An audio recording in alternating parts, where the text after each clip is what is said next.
Okay, let's look at business analysis, information, elicitation. Elicitation is a very common word you would also hear a lot. You put it in your resume, you elicited information from stakeholders. So let's understand what it means so that you know how to use it and when to use. So elicitation is all about drawing forth or receiving information from stakeholders or other sources. Elicitation is not only when you do interview and workshops or focus group, also when you sit down to analyze a document, you're actually performing elicitation. You can, and there are different types of elicitation. Document analysis, it's just to be a reading through document, doing research. It's just you. So it can be one way, it can be just the BA, it can be two ways. You can, interviewing is a form of elicitation, workshop, survey, anything that helps you gather business analysis information is elicitation. It is the main part of discovering needs, requirements, and solution design information. So elicitation is constantly ongoing throughout the project. You never do elicitation once and for all. You don't do it at the beginning of your project and that is all. You will continue to gather information to change your plan. A good example is what we just spoke about a fast, constantly changing situation. You need to continue to scan and update the information you have so that you are actually designing a solution that is useful at the end of the day. Elicitation can be planned or unplanned. And what do I mean by this? Planning, when you plan an elicitation, you actually sit down to come up with an objective and how you go about it. If you need someone else to be part of that process, you are sending out email invites, you are coming up with a list of questions. That is you planning an elicitation. Sometimes you could run into a stakeholder in the corridor and you get talking and you get some information in that process. That is an unplanned elicitation, but it's still elicitation. You could go to the cafeteria and, a stakeholder you met with the previous day, you run into him and begin to say, there was another information I came across after our meeting, and you begin to talk about it, right? That is an unplanned elicitation, but it's important that all those information you get through informal source or through an unplanned elicitation, you kind of validate it formally. For example, somebody shares an information with you that is important to your project over a cup of coffee. You might want to go back to the office and send an email asking them, just to validate or confirm this information you shared with me. You want to make it formal. You don't just want to take it that the way it was collected, just to make sure you are working with a proper information, a valid information as you continue your BA work. So let's look at what an elicitation process will look like. First, you start with planning for your elicitation. Planning is more high level. You are planning for all the elicitation you will do. Then you prepare for your specific elicitation. The next step would be to go ahead and conduct those elicitation. At the end of your elicitation session, whether it's survey, workshop, one-on-one meetings, or document analysis, you analyze all the elicitation results, all the information you've gathered, you analyze it. After you analyze your result, you want to validate your result with your stakeholders, or you want to compare it. You want to compare different information you got from different sources.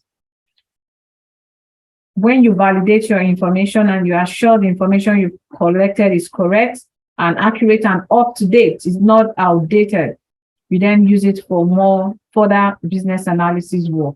Remember, this is iterative. It's not once and for all. You do this at the beginning of your project, doesn't mean you cannot come back and plan for elicitation, analyze it, and validate it again. So let's look at planning for elicitation. Now, we're going to take each of these boxes one by one. What are the things you would do? And please, I need us to pay attention to this. It's very important. You would do this as a business analyst. This is typically how you start your work. And some interview questions can come from this. So in planning your elicitation, you are sitting down with a spreadsheet to say, or with a document to articulate what information do you need to elicit. Where will you find this information? How do you plan to draw this information, obtain this information? And how do you want to sequence your elicitation activity? Remember, it's not just one information. It might not be one elicitation activity.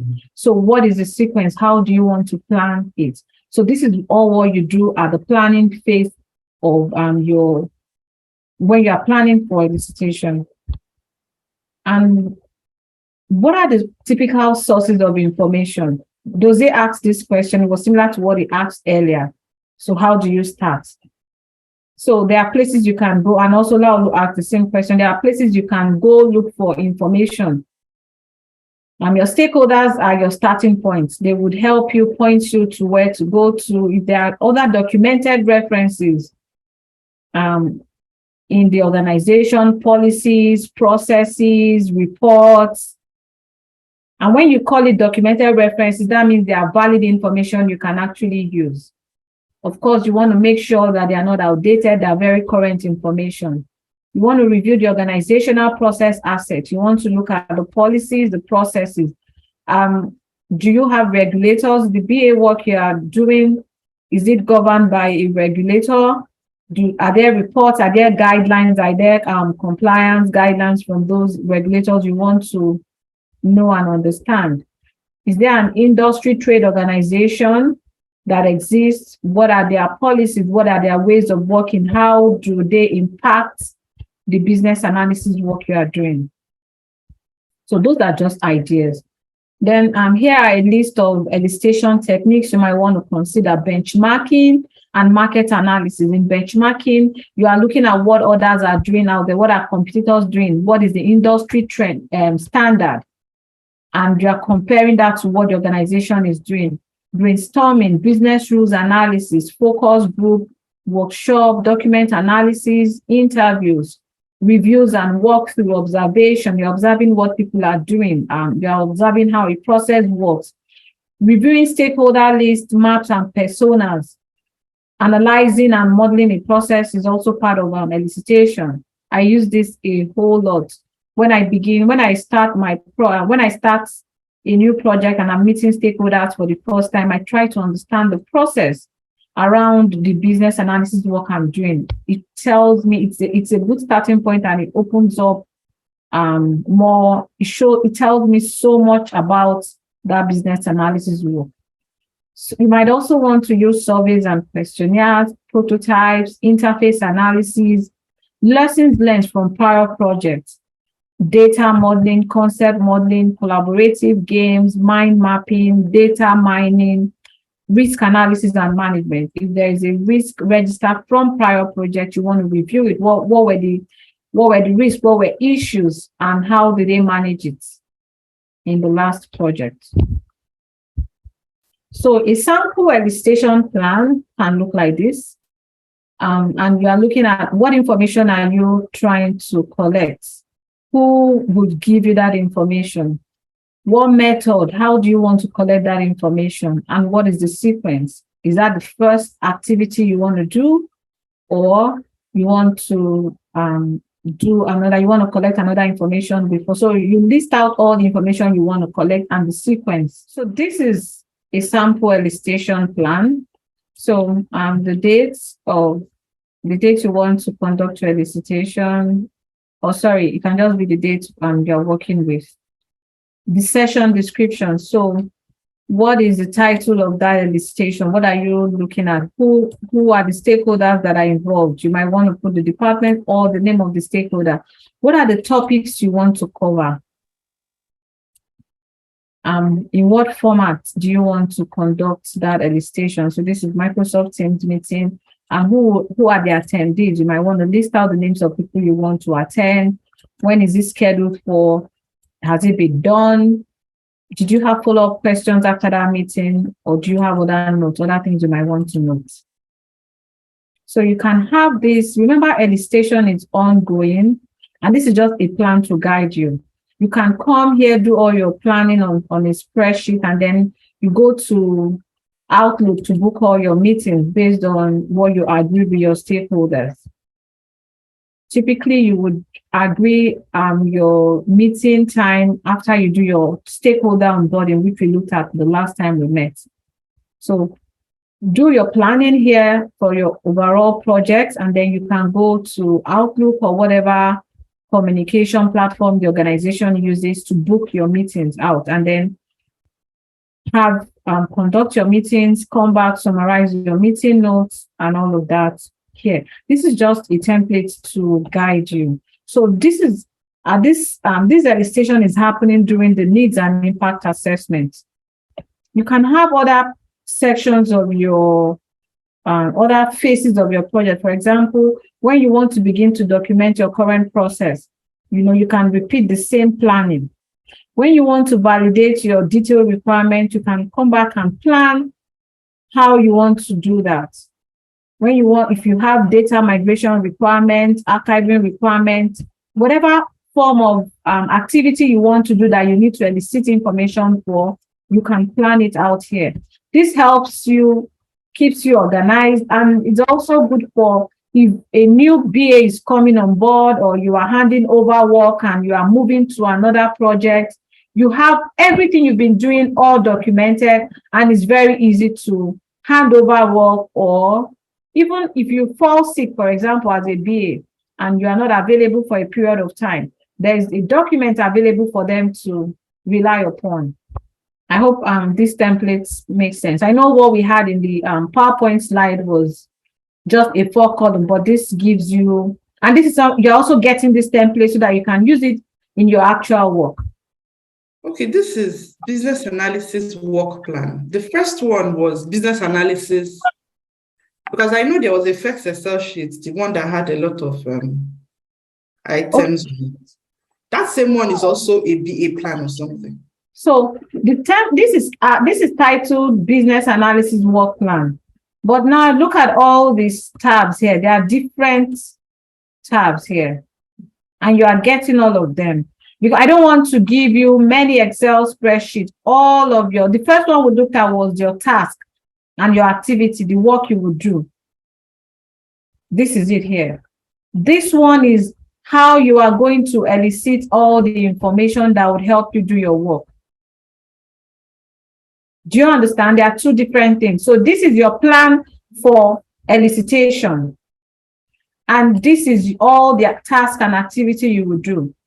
Some of these tasks, okay, see now, under this task and activities, your requirement elicitation plan, because I spent time to do this, to create all of this. Identifying my stakeholders, I spent time, any work you will do, any activities, task you will do, you want to list it here, and it will guide you. So when you are done your elicitation planning, you begin to conduct your meetings, which I started doing here. Okay. Does it make sense? Are you confused about it? So this is an overall business analysis work plan, but these are different sections of that work plan. Okay. You don't sound convinced. Please ask me again. No, I understand what you're saying. Okay. All right, thank you. I will look at the planning of the elicitation. Now, the next phase is to prepare for elicitation. After you plan, remember your plan is global, it's high level. You are planning how every form of elicitation will happen. In preparing for elicitation, you are now focusing on one elicitation. Remember on that list, we have up to 10 different elicitation activities that would happen. So when you plan, you have all your elicitation activities as you know them. The more you know, you go back and update your schedule. Now, after you plan, you can zero in and start executing. So before you execute, you need to prepare for each elicitation activity. And this is very common for when you're having meetings and workshops. You need to prepare for each of those elicitation activities. So what do? You first, for that elicitation activity, you determine the objective, the participants, the questions you want to ask, and then you send out a meeting invite, include an agenda. If you notice on the spreadsheet I showed you, I already started coming up with, when I was planning for my elicitation, I already started gathering possible questions I would ask during my meeting.